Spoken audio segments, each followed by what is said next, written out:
അഖിൽമാരാര് 19 മണിക്കൂർ മുമ്പ് ഒരു പോസ്റ്റ് ഇട്ടിട്ടുണ്ട്. ആ പോസ്റ്റിൽ ഇങ്ങനെയാണ് പറയുന്നത്: പുച്ഛവും പരിഹാസവും ഒക്കെ മാറ്റിവെച്ച് വരൂ, ലൈവായിട്ട് നമുക്ക് ഇരിക്കാം, നിനക്ക് ആംബിയർ ഉണ്ടെങ്കിൽ വാ, എഡിറ്റും കട്ടും ഒന്നുമില്ല, എല്ലാം ലൈവാണ്, ഞാൻ പറയുന്നത് പൂർണ്ണമായും ജനം കേൾക്കണം, എനിക്ക് വേറെ ഒരു ഡിമാൻഡും ഇല്ല എന്നുള്ളതാണ്. എന്നിട്ട് ഏറ്റവും അവസാനം ഓണം നമുക്ക് പൊളിക്കാം എന്ന് കൂടി എഴുതിയിട്ടുണ്ട്. അപ്പോ ഈ വെല്ലുവിളിച്ചിരിക്കുന്നത് സാറിന് പറയാൻ എനിക്കറിയാം, എല്ലാവർക്കും അറിയാം, ഹാഷ്മി താജ് ഇബ്രാഹിമിനെയാണ്. പേര് പറഞ്ഞിട്ടുണ്ട്. അതെ. അപ്പൊ അത് വെല്ലുവിളി അങ്ങനെയാണ് എന്നുള്ളതാണ്. അതിന്റെ കാരണവും നമുക്കറിയാം. ഈ വെല്ലുവിളി ഈ ചെളിവാരി എറിയലൊക്കെ എവിടെ വരെ പോകും സർ? കേട്ടിരിക്കുമ്പോ നമ്മൾ പറയുന്ന പോലെ ഇടക്ക് ഇതൊക്കെ കേൾക്കുമ്പോ ഒരു സന്തോഷം എന്ന് പറയുന്ന ഒരവസ്ഥയിലേക്ക് പൊതുജനത്തെ എത്തിക്കുകയും ചെയ്യുന്നുണ്ട്. ചെമ്മീൻ ചാടിയ ചട്ടിയിൽ കേട്ടിട്ടുണ്ട്, ഓന്തോടിയൽ വെല്ലുവിളിയെന്ന് കേട്ടിട്ടുണ്ട്. അത് തന്നെ, അല്ലാതെ എവിടെ പോവാൻ?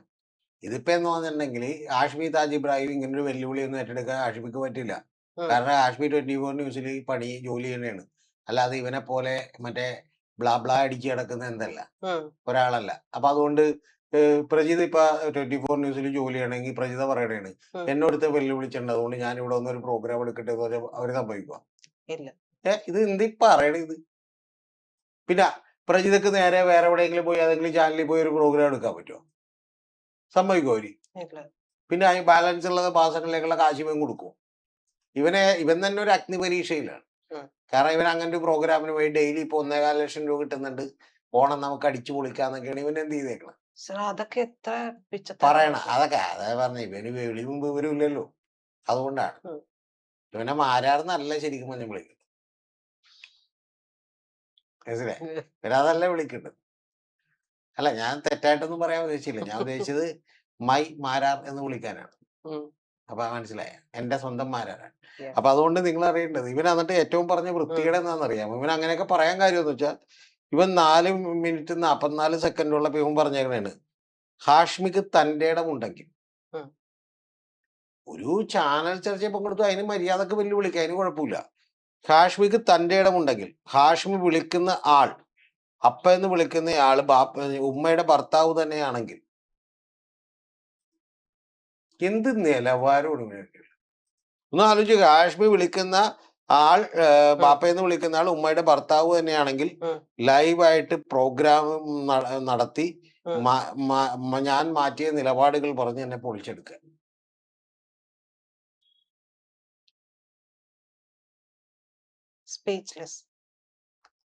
അതാണ് ഞാൻ പറഞ്ഞ.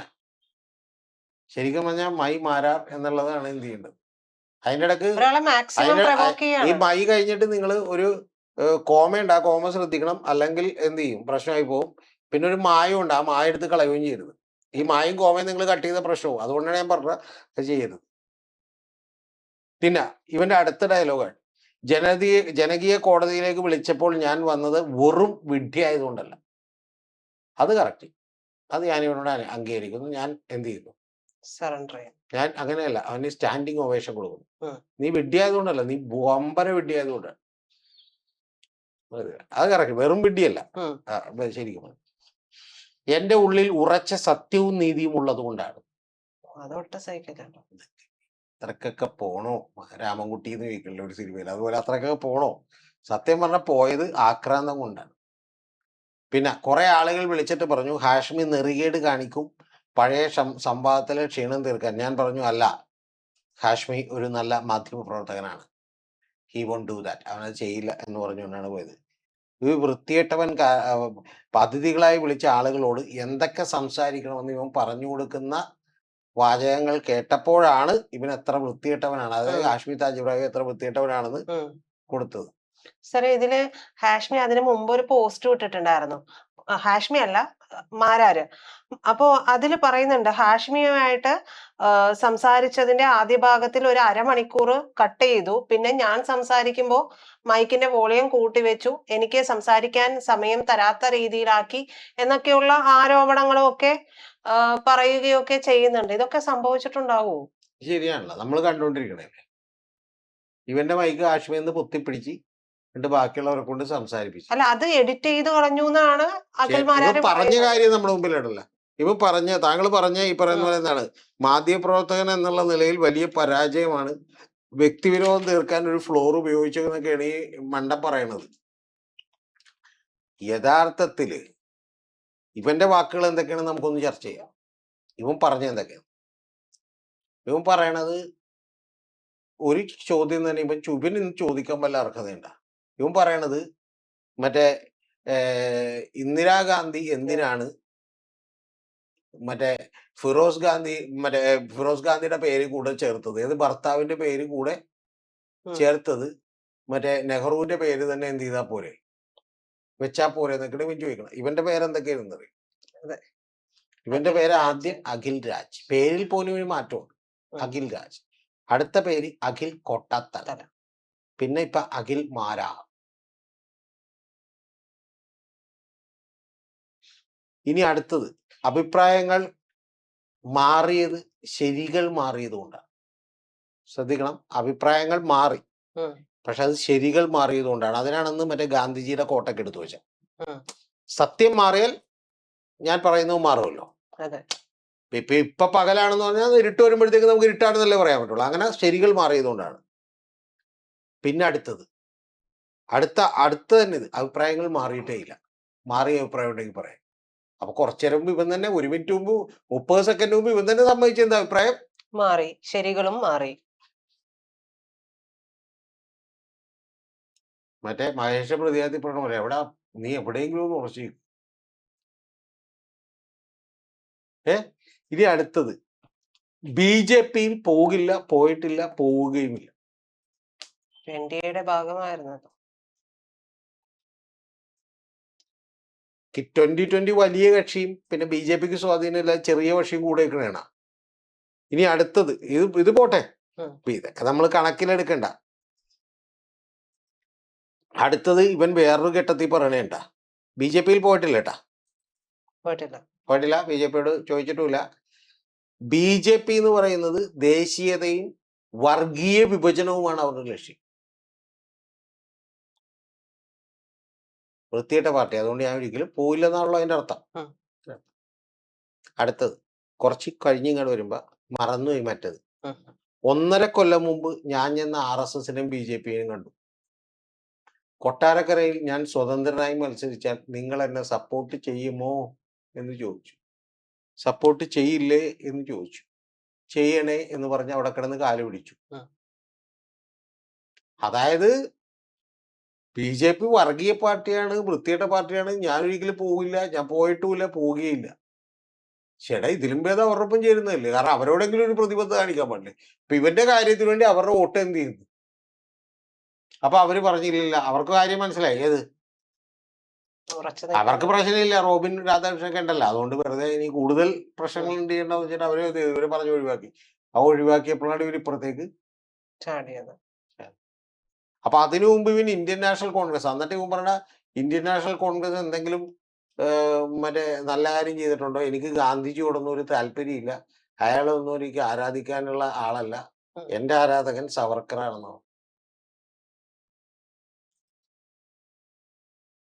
പിന്നെ ഒരു കാര്യം കേട്ടപ്പോ എനിക്ക് സങ്കടം തോന്നി. അതെന്താന്ന് വെച്ചിട്ടുണ്ടെങ്കിൽ ഒരു ഉദാഹരണം പറഞ്ഞു. ആ ഉദാഹരണത്തിൽ എന്തെങ്കിലും കാര്യമുണ്ടോ എന്നുള്ളതാണ് എന്റെ ഏറ്റവും വലിയ ഡൗട്ട്. എന്തായിരുന്നത്?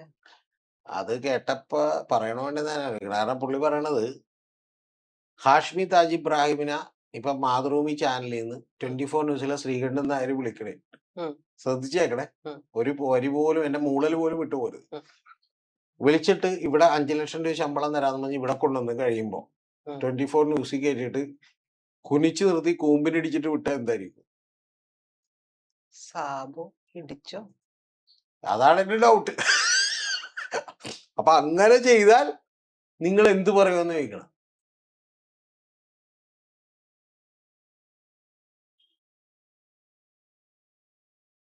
ഒന്നും പറയാനില്ല, വീണ്ടും സ്പീച്ച്ലെസ്. എന്റെ പൊന്നെ. പിന്നെ അത് കഴിഞ്ഞ് ചോദിക്കട്ടെ, പിന്നെ ഇവന്റെ ഒരു പ്രസംഗം കാണിച്ചിരുന്നു, അത് നമ്മള് കഴിഞ്ഞോടെ പറഞ്ഞതാണ്. എന്നോട് A ക്ലാസ് മണ്ഡലങ്ങളൊക്കെ എടുക്കാൻ വേണ്ടിയിട്ട് പലരും പറഞ്ഞു. പക്ഷെ ഞാൻ പറഞ്ഞു A ക്ലാസ് മണ്ഡലങ്ങളൊന്നും വേണ്ട. അപ്പൊ സാബു പറഞ്ഞ് ഒന്ന് നമ്മുടെ കുന്നത്തുകാടാണ്, അത് കഴിഞ്ഞാൽ പിന്നെ നമുക്ക് ഏറ്റവും കൂടുതൽ വോട്ടുള്ളത് പെരുമ്പാവൂരാണെന്നൊക്കെ പറഞ്ഞു. വേണ്ട, തൃക്കാക്കര വേണം. ഒരാഴ്ച മുമ്പ് ഇവൻ പറഞ്ഞെന്താ കൊട്ടാരം. എന്നെ കൊട്ടാരക്കര തന്ന് അത് കഴിഞ്ഞിട്ട് എന്ത് ചെയ്ത് അഞ്ജലി നായർക്ക് തൃപ്പൂണിത്തുറ കൊടുത്ത് എനിക്ക് അതുപോലും തന്നില്ല. ലാസ്റ്റ് എനിക്ക് വേറെ ഗതിയൊന്നും ഇല്ലാതെ ഞാൻ എന്ത് ചെയ്യേണ്ടി വന്നത് തൃക്കാക്കരയിൽ മത്സരിക്കണ്ടെന്ന് പറഞ്ഞ് ഇവൻ പ്രസംഗിക്കണേണ്. പിന്നെ അടുത്തത് ഇവൻ പറയണേണ് എന്തെങ്കിലും ഒരു സത്യസന്ധത ചിരിച്ചപ്പോ കേരള രാഷ്ട്രീയത്തിൽ ഒരു സത്യസന്ധത പറയാം എന്ന് പറഞ്ഞാൽ അതിന്റെ അർത്ഥം ആരും ഇല്ലെന്നാണ്. എന്നിട്ട് അവരുടെ പുറകെ സീറ്റിന് വേണ്ടി പോവുകയാണ്. അപ്പൊ ഇവന്റെ ഉദ്ദേശം എന്താ?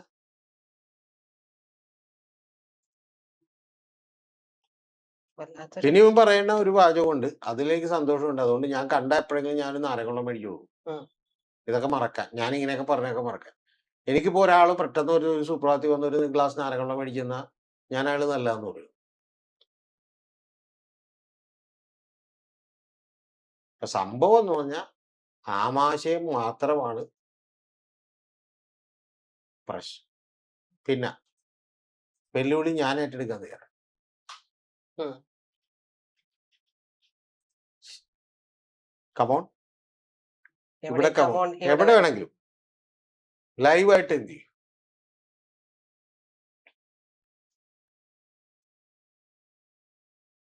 സത്യം പറഞ്ഞ പക്ഷെ ഇവന്റെ ആ വീഡിയോ കണ്ടോടുകൂടി ഞാൻ ഈ വീഡിയോ പോലും എടുക്കണ്ടെന്ന് വെച്ചാൽ പിന്നെ നിങ്ങൾ നിർബന്ധിച്ചോടെ വീഡിയോ എടുക്കാം. ശരിക്കും പറഞ്ഞാൽ ഇവൻ തകർന്ന് തരിപ്പണമായിട്ടാണ് ആ വീഡിയോ എന്ത് ചെയ്തത്. ഒരു നിരാശ ആ കണ്ണിലുണ്ട്. നിരാശ കണ്ണില് മാത്രമല്ല, ശരിക്കും പറഞ്ഞാൽ ഇവന്റെ മൊത്തത്തിൽ ഇവന്റെ ബോഡിയിലൊക്കെ എനിക്ക് തോന്നണ മറ്റേ ഞാനിങ്ങനെ ശ്രദ്ധിച്ചൊക്കെ നോക്കിയായിരുന്നു. അപ്പൊ ഈ കുനിച്ചു നിർത്തി കൂമ്പിനടിച്ചതിന്റെ ചെറിയ ലക്ഷണങ്ങളും കൂടി എനിക്ക് തോന്നിയിരിക്കുന്നു. പക്ഷെ ഇത് എന്റെ തോന്നലാണോ എന്ന് അറിയില്ല. ഒരു അസ്കിത. ആ ഒരു അസ്കിത മറ്റേ ഇത് ആകെ ഒരു അവശതയൊക്കെ എന്ത് ചെയ്തു. അപ്പൊ ഹിറ്റെക് സാബുവിനോടൊക്കെ എനിക്ക് പറയാനുള്ളത് നമ്മൾ അങ്ങനെയൊന്നും ഒരാളെ എന്ത് ചെയ്യരുത്. ചെയ്യരുത്. കാര്യം എത്ര വൈരാഗ്യം ഉണ്ടെങ്കിലും എല്ലാം ആ വയറ്റിപ്പഴപ്പിന്റെ അല്ല ഭാഗമാണ്. അതിനല്ല കുനിച്ചു നിർത്തി നമ്മൾ കൂമ്പിനൊക്കെ തന്നെ ഇടിക്കുക. വേറെ എവിടെയെങ്കിലും ഒക്കെ ഇടിച്ചിട്ട് വിട്ടാൽ കുഴപ്പമില്ല. പക്ഷെ കൂമ്പിനൊക്കെ തന്നെ എന്ത് ചെയ്തു. അവൻ ചെറുപ്പക്കാരനല്ലേ. സത്യം പറഞ്ഞ ഇതിന് പോയിട്ട് ഇവന് യാതൊരുവിധ വെളിവും ബോധവും ഇല്ല. ഇവൻ പറയുന്ന കാര്യങ്ങൾ ആ ചാനലിൽ തന്നെ ഇരുന്ന് പറയുന്ന കാര്യങ്ങളിൽ പോലും എന്തുണ്ട് വ്യത്യാസമാണ്. വ്യത്യാസവും. ആ അതായത് ഒന്ന് second ആദ്യം തന്നെ second പറയുന്നത് മാറുകയാണ്. ഞാൻ എന്ത് ചെയ്തു മാറി എന്നാണ് ഇവൻ പറയണത്. അതായത് എന്റെ ഒന്നിലും അഭിപ്രായങ്ങൾ ഉറച്ചില്ല. മാറുന്നത് ഇങ്ങനെയാണ് എന്നാണ് പറഞ്ഞത്. അതിന് ഗാന്ധിജിയുടെ കാര്യം പറഞ്ഞു. പിന്നെ ഇപ്പൊ പറഞ്ഞ എന്റെ ഒരു അഭിപ്രായം പോലും മാറിയിട്ടില്ല. നിങ്ങൾ എന്നെ മാറാനുള്ള 5 നിലപാട് പറയുന്നവർ. 5 നിലപാട്. ആ ആ ടോക്ക് ഷോയിൽ തന്നെ ജനകീയ കോടതിയിൽ തന്നെ എല്ലാ അഭിപ്രായങ്ങളും മാറിക്കൊണ്ടിരിക്കുകയാണല്ലോ. അപ്പോ രമേശ് പിഷാരടി പറഞ്ഞിടത്ത് കാര്യങ്ങൾ എത്തിയില്ല. അല്ല സത്യം പറഞ്ഞിട്ടുണ്ടെങ്കിൽ ഈ വെല്ലുവിളി പോലും ആളുകൾ ഏറ്റെടുക്കേണ്ട ആവശ്യമില്ല. കാരണം എന്ന് വെച്ചാൽ ഞാൻ പറയണ രമേശ് പിഷാരടി പറഞ്ഞതിനോട് എനിക്ക് വലിയ എതിർപ്പുണ്ട്. കാരണം ഒരു 1.5 കൊല്ലം വെയിറ്റ് ചെയ്യണം. അതിന്റെ ഒന്നും ആവശ്യമൊന്നുമില്ല. ഒരാഴ്ച 2 ആഴ്ച ഒരു ഫ്ലോറിലിരുത്തിയാണെങ്കിൽ അപ്പപ്പ മാറും. അപ്പൊ ഫ്ലോറിലെത്തി 1.5 മണിക്കൂറൊക്കെ ആണെങ്കിൽ അപ്പം പോവാം. എനിക്കത് എല്ലാം അറിയാം എന്നുള്ളതാണ് പുള്ളി പറഞ്ഞുകൊണ്ടിരിക്കുന്നത്. BJP-യുടെ വികസനത്തെ പുള്ളി അനുകൂലിക്കുന്നു. അതൊക്കെ പിന്നെ ഞാൻ കഴിഞ്ഞോടെ പറഞ്ഞതുകൊണ്ടേ പറയാത്തത്. ലാസ്റ്റ് BJP-യുടെ ഒരു വികസനം പോലും പറയാനില്ല. ഞാൻ പറഞ്ഞുതരാം വേണമെങ്കിൽ BJP-യുടെ 5 വികസനം. ഞാൻ പറഞ്ഞുതരാം വേണമെങ്കിൽ വികസനം. പക്ഷെ ഒരു കാര്യം കൂടി ഇനിയും എന്നോട് എനിക്ക് ചോദിക്കാനുണ്ട്. എന്ത് വികസനം കൊണ്ടുവരട്ടെ, എന്ത് കൊണ്ടുവരട്ടെ, അതിനേക്കാളൊക്കെ എത്രയോ വലിയ ഡാമേജ് ആണ് മതപരമായിട്ടുള്ള വിഭാഗീയതയും പ്രശ്നങ്ങളും ഉണ്ടാക്കാൻ ശ്രമിച്ചുകൊണ്ട് അതുവഴി ഒരു രാഷ്ട്രീയ പാർട്ടി അധികാരത്തിലെത്താൻ ശ്രമിക്കുന്നു എന്ന് പറഞ്ഞാൽ അത് ഏറ്റവും വലിയ തെറ്റല്ലേ. ഞാൻ പറയണത് പ്രജിതയുടെ വീട്ടിൽ ഇപ്പൊ 4 പിള്ളേരുണ്ടെന്ന് പറഞ്ഞാൽ പ്രജിത അവർക്ക് മറ്റേ വികസനം കൊണ്ടുവന്നു, നല്ല വീടൊക്കെ വെച്ചു. പക്ഷെ അവർക്ക് മനസ്സമാധാനമില്ല. അവർ തമ്മിലടിപ്പിച്ചിട്ടാണ് എന്ത് ചെയ്യണത്. അത് ഏറ്റവും വലിയ തെറ്റല്ലേ പ്രജിത. അപ്പൊ ഇവന് അപ്പൊ അവരുടെ അടുത്താണ് ഇപ്പൊ ഞാൻ 1.5 കൊല്ലം മുമ്പ് എന്ത് ചെയ്തു, സഹായിക്കണം, ഞാൻ എന്നെ അവിടെ കൊട്ടാരക്കരയിൽ സ്ഥാനാർത്ഥി അത് കഴിഞ്ഞിട്ട് എന്ത് ചെയ്തു കോൺഗ്രസിന്റെ അടുത്ത് ചെന്ന്. കോൺഗ്രസ് ആരും പിന്നെ മനസ്സുകൊണ്ട് വിഷമിപ്പിക്കില്ല, പ്രവൃത്തി കൊണ്ട് വിഷമിപ്പിക്കുള്ളൂ. വാക്കുകൾ കൊണ്ട് അവർ വിഷമിപ്പിക്കില്ല. അവരപ്പം തന്നെ റെഡി പറഞ്ഞു. അതിന്റെ നീരസവും ഉണ്ട്. അത് ആ ടോക്കില് ജിൻഡോയുമായിട്ട് സംസാരിക്കുമ്പോൾ അത് വളരെ കൃത്യമായിട്ട് അല്ല ജിൻഡോനെ എനിക്ക് ഇഷ്ടപ്പെട്ട ഒരു ജിൻഡോയുടെ ഒറ്റ ഡയലോഗില്ല. ജിൻഡോയോട് പറയുന്നത് ജിൻഡോയ്ക്കൊക്കെ സീറ്റ് കിട്ടണമെന്ന് ആഗ്രഹിച്ച ഒരാളാണ്, എന്നെ സൂചിപ്പിക്കൊന്നും വേണ്ട, അതിൽ കാര്യമില്ലെന്ന്.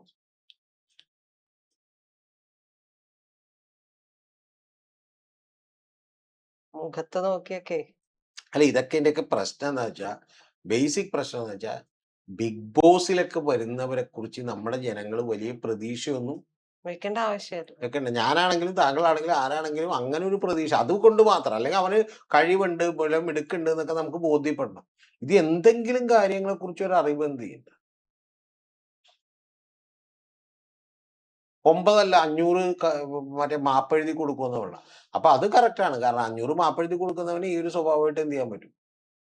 അപ്പോഴേ ഹാഷ്മി ചോദിക്കുന്നുണ്ട്.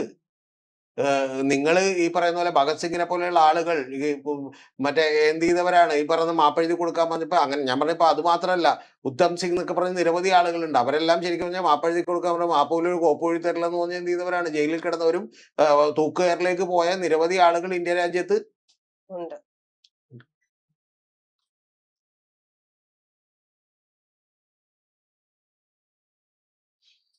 സത്യം പറഞ്ഞിട്ടുണ്ടെങ്കിൽ ശരിക്കും പറഞ്ഞാൽ ഇന്നലത്തെ വീഡിയോ കണ്ടപ്പോഴത്തേക്കും എന്ത് ചെയ്തു?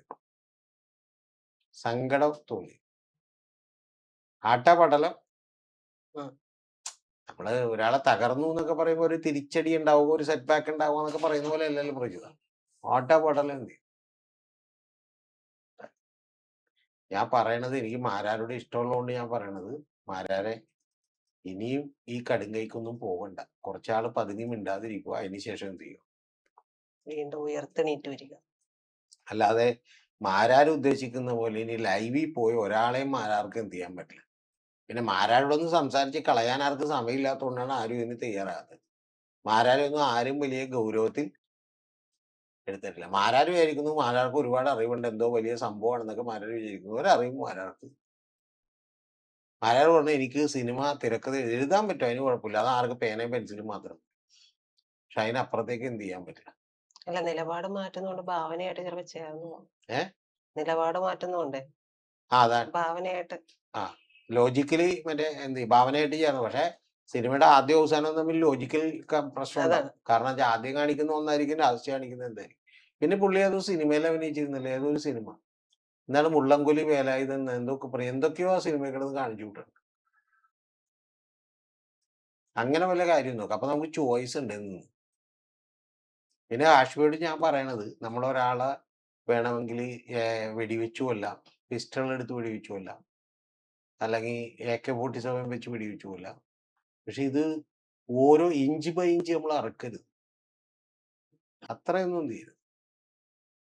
സാധാരണ ആളുകളൊക്കെ പറഞ്ഞ് ഞാൻ ഭയങ്കര ക്രൂരനാണ്, ഞാൻ അങ്ങനെ ചോദിക്കുമെന്നൊക്കെയാണ് മറ്റേ പക്ഷെ ഞാൻ അത്രത്തോളം ചെയ്യില്ല. പല പാട് മണ്ണാങ്കട്ടയാണെന്നൊക്കെ പറഞ്ഞു. എന്ന് വെച്ചാൽ അതുപോലെയുള്ള പാട്. അപ്പൊ അങ്ങനെയുള്ള ഭാഷകളൊക്കെ പറയാൻ വേണ്ടിയിട്ട് മറ്റേ ഹാഷ്മി താജ് ഇബ്രാഹിം പറഞ്ഞു കൊടുത്തിരുന്നു എന്ന് പറഞ്ഞു. പക്ഷേ ഞാൻ വിചാരിക്കുന്നത് നേരെ തിരിച്ചാണ്.